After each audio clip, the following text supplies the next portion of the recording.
ചില സ്ഥലങ്ങളിൽ മയ്യിത്തിനെ 2 തവണ കുളിപ്പിക്കാറുണ്ട്.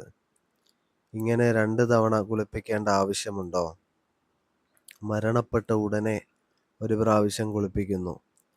പിന്നീട് കാണേണ്ട ആളുകൾ കണ്ടൊക്കെ കഴിഞ്ഞിട്ട് പള്ളിയിലേക്ക് കൊണ്ടുപോകുന്നതിന് മുമ്പ് 2ാമത്തെ പ്രാവശ്യം കുളിപ്പിക്കുന്നു. ഇങ്ങനെ 2 തവണ കുളിപ്പിക്കേണ്ടതുണ്ടോ? കർമ്മശാസ്ത്ര പണ്ഡിതന്മാർ പറയുന്നു, ഇല്ല. മരണപ്പെട്ടാൽ മയ്യിത്ത് 1 തവണ കുളിപ്പിച്ച് കഫൻ പൊതിഞ്ഞ് നിസ്കരിച്ച് മറവ് ചെയ്യുക എന്നതാണ് വേണ്ടത്. മയ്യിത്ത് കുളിപ്പിക്കൽ നിർബന്ധമാകാനുള്ള കാരണം മരണം കൊണ്ട് മയ്യിത്തിന് അശുദ്ധി ഉണ്ടാകുന്നത് കൊണ്ടാണോ നജാസത്തുണ്ടാകുന്നത് കൊണ്ടാണോ എന്നതിൽ അഭിപ്രായ വ്യത്യാസമുണ്ട്. എന്നാൽ കുളിപ്പിക്കൽ ആവർത്തിക്കുക എന്നത് സുന്നത്ത് പോലും ഇല്ലാത്തതാണ്. അതിനാൽ 1 തവണ കുളിപ്പിച്ചാൽ മതി.